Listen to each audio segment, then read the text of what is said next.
What if Dr. Grant from Jurassic Park had to fight off Lovecraftian Old Ones? How scary can an old person on a bike be? And do you read Sutter Cane? Who the fuck is Sutter Cane? Max crash landed from outer space. He imprinted on the first face. Could have met a world leader or a scientist, but he met Matt, and now he's pissed. Instead of learning about our world and how it clicks, he's stuck watching Matt's favorite flicks. Deep Cuts with Matt and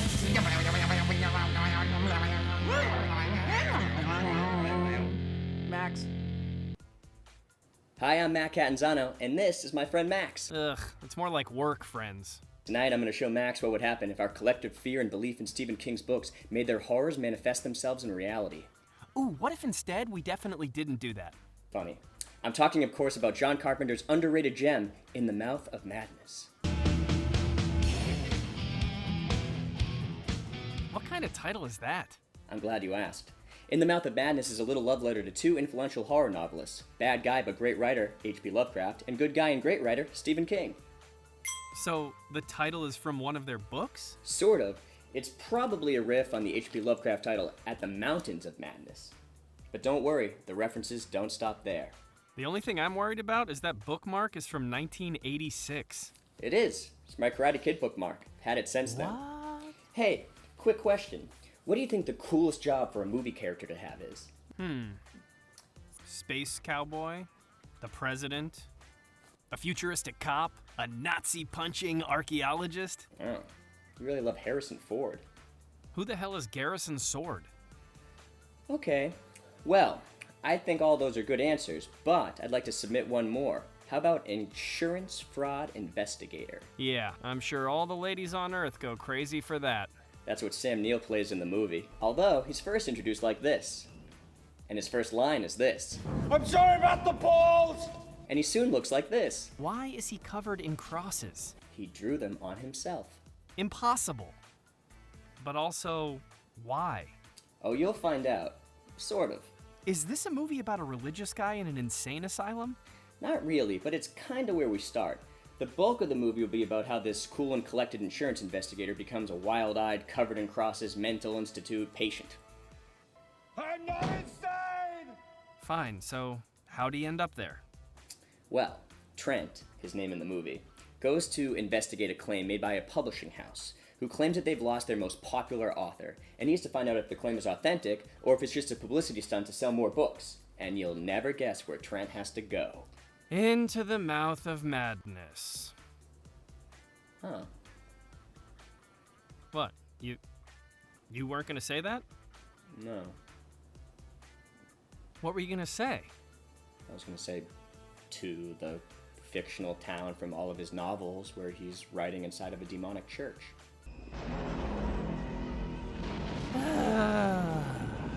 So many follow-up questions. Yeah, that's right. You'll have questions the whole movie. It's kind of what makes it work. We, the audience, and Trent, the lead, have no idea what's going on for almost the entire runtime. You don't know what's happening, what's going to happen next, why it's happening, or if it's real or if it's imaginary, which leads to one of the best lines of the movie. This is not reality! Reality is not what it used to be. Who is that? Oh, just Vigo the Carpathian. What? Who? I, Vigo, the scourge of Carpathia, the sorrow of Moldavia, command you. Oh! Command me, Lord! I can't believe you just had that clip handy. Always. On a mountain of skulls in the castle of pain, I sat on a throne of blood. To my knowledge, there hasn't been another movie where a minor character explains to the lead character what they need him to do while a man with an axe just slowly approaches them. I want you on this right away. To your knowledge? Sutter Cane's mission. Huh? Sutter Cane. Which leads to the ultimate question of the movie. Do you read Sutter Cane? Whoa, who is that guy? Why does he look like that?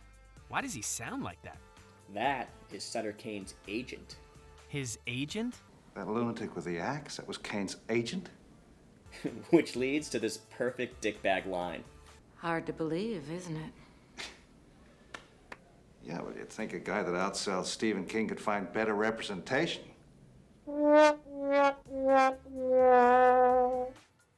He chose poorly. So, Sutter Cane is Stephen King? Sort of. I mean, he's the easiest reference point. I don't think Dean Koontz is making anybody crazy. Who is that joke for? But yeah, there's a lot of other nods to King. I mean, the font on all the books is very Stephen King, and also the author's hiding out in a fictional town where most of the books take place, like Stephen King's Castle Rock. Here, Castle Rock is called Hobbs End. You're thinking with your knobs end if you think anyone wants to watch this stuff. Hobbs End. And I mean, this thing hasn't even kicked into gear yet. Once we get to Hobbs End, that's when shit really hits the fan. And the fan in this case is you? Up top. Shit hits you. Fan of the movie. Get it? It's not really how high fives work. You don't burn somebody and then high five them. See? That's the stuff I need to learn. People pay money to feel like that. It's cute. Okay, so this guy is missing, and everyone reads his work, and maybe it's coming true? Yeah.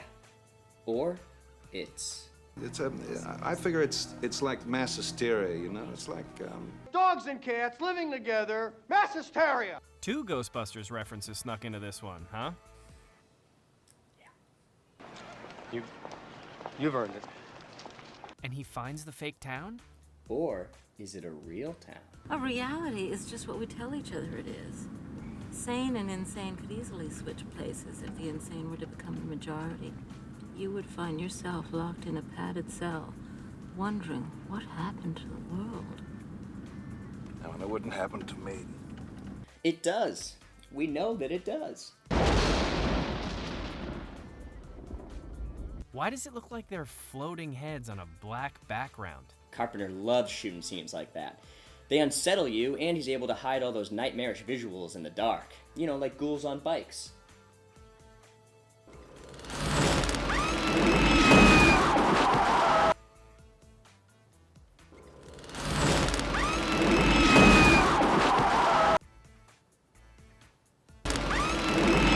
Stop it! Right? Ugh, I hate that. Ugh, so after some fun car ride shenanigans, and what I think is Sam Neill's Dumb and Dumber audition scene. Oh! Was it what? Hey, you're awake. Hey! I was wondering when you were gonna get up. They finally find Hobbs End, and this town has it all. Roaming packs of children, roaming packs of evil dogs, roaming packs of ageless monsters. So, is it staged? Or is it reality? This is reality. Hear that? Reality. Oh, this one also has Happy Gilmore's grandma. On our way to Boston, we thought we'd take a break in your famous little town. Famous? She seems sweet. She sure is, even when she has her naked husband handcuffed to her leg. Hush! No, why would that be happening? Because it's what Sutter Cane wrote. There's no reason he should be naked. Is that like a weird human fetish thing? Like when I discovered what a browser history was by using your computer? Told you that browser history came with my computer. Right. That's how it works on Earth. You get a computer, Mm-hmm. it has a history. Fascinating. So does he just steal a magic typewriter and write a new ending to stop all of this? No, but you're basically describing the Goosebumps movie. Do you want to watch that after? I actually still have all the books from when I was little. Wait, so you've always been like this? Yeah. And I don't throw anything out. This one's my favorite.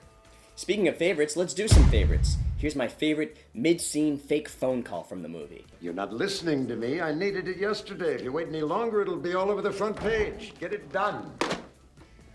Jackson Harglow, Mr. Trent, I'm pleased to meet you. Favorite match cut.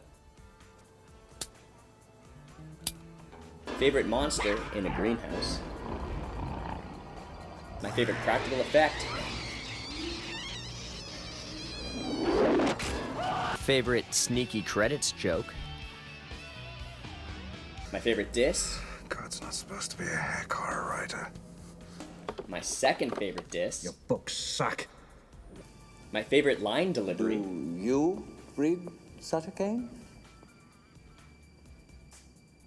My favorite real depiction of what it's like to ride a megabus?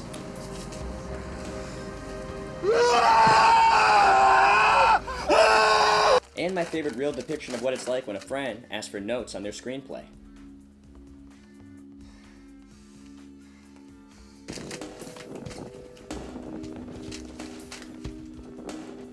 This also makes for a great double feature with Sam Neill's other unhinged, losing his mind performance in the underrated Event Horizon. In this one, his spaceship engine opens up a gateway to hell.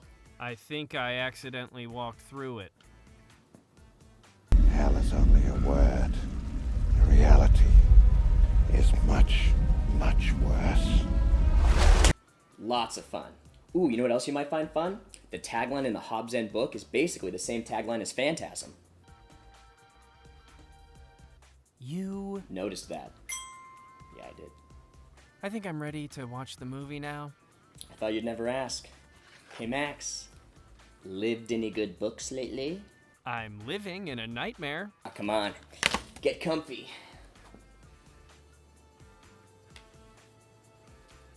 Don't say a word. Where did you even... Don't. Okay. No time for love, Dr. Jones. We gotta watch the movie. This is a rotten way to end it. Boo! Hi! Your books suck.